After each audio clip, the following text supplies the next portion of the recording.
Aquel día salió Jesús de casa y se sentó junto al lago. Acudió tanta gente que tuvo que subirse a una barca. Se sentó y la gente se quedó de pie en la orilla. Les habló mucho rato en parábolas. Salió el sembrador a sembrar. Al sembrar, un poco cayó al borde del camino. Vinieron los pájaros y se lo comieron. Otro poco cayó en terreno pedregoso donde apenas había tierra. Como la tierra no era profunda, brotó enseguida, pero en cuanto salió el sol se abrasó y por falta de raíz se secó. Otro poco cayó entre zarzas que crecieron y lo ahogaron. El resto cayó en tierra buena y dio grano, unos 100, otros 60, otros 30. El que tenga oídos, que oiga. Palabra del Señor. La parábola del sembrador es de fácil interpretación. El Señor nos está diciendo que el terreno somos cada uno de nosotros. Unos de una manera, otros de otra, unos tierra buena, y dentro de la tierra buena la hay muy, muy buena, porque da un gran fruto, el 100 por 1. El problema del de la tierra es que no tiene la culpa. ¿Qué culpa tiene la tierra de que haya zarzas en ella, o de estar al borde del camino, o de que haya piedras? La tierra no puede hacer nada, no tiene un brazo que sale y quita las piedras o arranca las zarzas. La tierra es totalmente pasiva. Es decir, el ejemplo vale para nosotros, pero teniendo en cuenta que nosotros sí podemos hacer algo.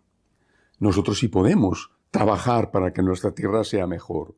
Nosotros sí podemos quitar las zarzas, podemos quitar, por supuesto, las piedras, y aunque parezca mentira, podemos separarnos del camino. Esa es una responsabilidad nuestra. De lo contrario, estaríamos creyendo en lo que creen los calvinistas, que es la predestinación, y que por lo tanto nadie es responsable porque se salva o se condena en función de una especie de caprichosa lotería de Dios que le da a cada uno lo que Dios quiere, y el que le da la condenación no tiene culpa, y al que le da la salvación no tiene mérito. Nosotros podemos y debemos colaborar con la gracia de Dios. ¿Qué es lo que tenemos que hacer? En primer lugar, debemos identificar cómo es nuestra tierra. Generalmente todos tenemos una imagen muy positiva de nosotros mismos y a la vez solemos tener una imagen muy negativa de los demás. Algunas personas tienen una baja autoestima, también es cierto, quizá por culpa de otros que les han hecho sentir así. Pero por lo general nos creemos mejor de lo que somos, más valiosos de lo que somos, más capaces de lo que somos. Tenemos que intentar ser realistas, ni una autoestima alta ni una autoestima baja, la realidad. Es decir, identificar cómo es nuestra tierra, porque seguro que tiene mucha parte buena, y también tiene zarzas, tiene piedras, y está al borde de los caminos de la vida que la llenan de ruido. Una vez que identifiquemos cómo es nuestra tierra, debemos trabajar para mejorarla. Por ejemplo, yo veo que en buena parte de los católicos practicantes, que son los que normalmente escuchan una homilía como esta, obviamente, buena parte de los católicos practicantes son buena gente. Seguramente diremos que todos los católicos practicantes son buena gente, pero hay una parte a la que me refiero en particular y que es, creo yo, una mayoría. Son buena gente, son buenas personas. Si no, no serían católicos practicantes. Pero tienen un problema, la tibieza, la pereza, un vicio que se llama la acería espiritual, la tibieza espiritual, la pereza espiritual. Y podrían hacer tanto, pero no quieren que nadie les complique la vida. Un poquito sí, porque si no, no serían católicos practicantes en un tiempo como este, donde ser católico ya es motivo de agravio. Un poquito sí, están dispuestos a un poquito, pero no demasiado. Que les complique la vida un poquito sí, hombre. Ir a misa el domingo, por ejemplo, ya es complicarte la vida un poquito, porque te podías quedar en la cama. Y además, muchas veces eres criticado por eso. Bueno, pero no más, no mucho más. esta es una tierra buena, son buena gente. Pero, ¿cuánto está dando de fruto? Pues algo, seguramente, pero tampoco. En esta tierra hay zarzas, que son los vicios. Hay piedras, que son las ambiciones que están puestas antes que Jesucristo, que están puestas en el primer lugar de la vida. Y hay el ruido de los caminos con todo el polvo que se pega, que es la poca vida espiritual. Por eso quiero dirigirme sobre todo a estos católicos. El Señor mandó a sus apóstoles, en primer lugar, a las ovejas descarriadas de Israel. Yo creo que hay que llegar a todos, pero en este momento quiero dirigirme sobre todo a esos católicos tibios, que son buenos, no son malos, son mucho mejores que otros. No tengo hacia ellos, no siento hacia ellos un desprecio. No, gracias a Dios van a misa, están haciendo ya en este tiempo que vivimos, están haciendo ya mucho, pero es tan poco comparado con lo que Dios merece y con lo que ellos podrían hacer. Y habría que empezar por trabajar en estas tres cosas una vez que uno se analiza a sí mismo y ve qué es lo que más tiene, aunque posiblemente se tienen las tres: borde del camino, zarzas y piedras. Borde del camino. Dedica un poco más a la oración. Tampoco se te pide que te conviertas en un monje o una monja de clausura. Pero un poco más, todos los días un poco. Solamente empecemos por ahí. Pequeñas dosis, pero continuas. No un día y después me olvido. Pequeñas dosis, pero continuas. Y a ser posible, lentamente creciendo. Un poco, 5 minutos de oración, 10 minutos de oración, un día más a la semana de ir a misa, un poco más de confesión. Si te confiesas cada 3 o 4 meses, empieza a confesarte cada mes. Es decir, sepárate un poco del camino. Y luego vienen las zarzas, los vicios. A veces son vicios añejos, son vicios antiguos, están ahí, tienen raíces muy profundas y son verdaderamente difíciles de arrancar. Bueno, pues empieza poco a poco también en eso. Aléjate de las causas, aléjate de aquellas cosas que te llevan a cometer pecados.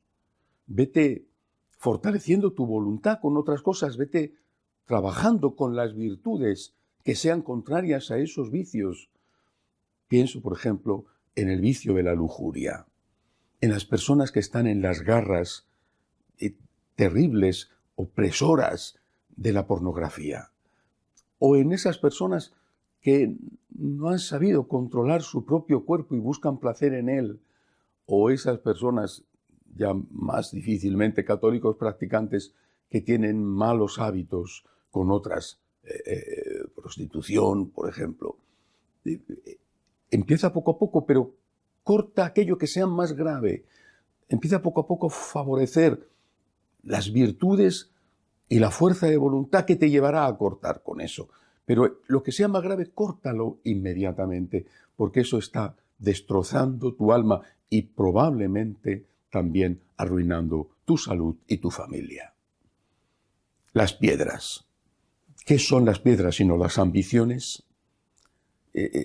Hay ambiciones que son legítimas. ¿Es que acaso no puede un católico desear progresar en su empresa? ¿Es que no puede un católico y un buen católico desear tener una casa mejor o tener un automóvil mejor? No creo que a nadie se le pueda reprochar eso ni considerar eso como algo malo. Pero hay dos problemas. Primero, ¿quién está en el primer lugar de tu corazón? ¿Quién está en el primer lugar de tus intereses? Porque si está Cristo en el primer lugar, como debe de ser, entonces habrá cosas que no podrás hacer. Por ejemplo, mentir o poner una zancadilla para conseguir un puesto mejor haciendo daño a otro. Eso no lo puedes hacer. Y si deseas lo mejor para tu familia, lo cual es una cosa natural y buena, no puedes hacerlo como si el fin justificara los medios, porque Cristo está en el primer lugar. Y además, la segunda cosa, tienes que tener en cuenta que aunque tu familia o tus legítimos intereses sean importantes, también existen otras personas.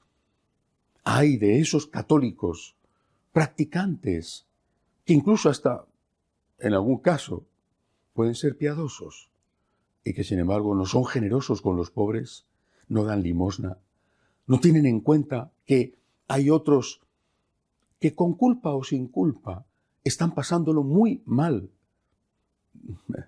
No hay que olvidar nunca, nunca, que el día de la muerte dejarás aquí todo lo que tienes y te llevarás solo lo que has dado. Lo que no tienes porque lo has dado, eso es lo único que te llevarás. ¿De qué te servirá el día de tu muerte ser el más rico del cementerio si eres el más pobre en la vida eterna?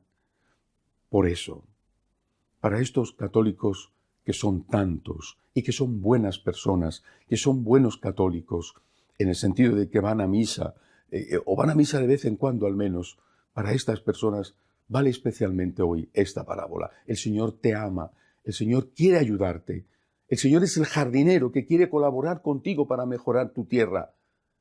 El Señor quiere separarte un poco del camino y para eso necesitas estar más en trato con Él. El Señor quiere además quitarte las zarzas que te están asfixiando, que son los vicios. Empieza poco a poco, pero corta con aquellas que son más graves y que te hacen y hacen tanto daño. Y el Señor quiere quitarte también las piedras, que no pongas nada ni nadie por encima de Él, por delante de Él, y que, amándole a Él de todo corazón, seas capaz después de buscar aquellas cosas legítimas que tienes derecho a buscar, pero teniendo en cuenta que el fin nunca justifica los medios y teniendo en cuenta que hay otros que son más pobres que tú y que están llamando a tu puerta. Que así sea.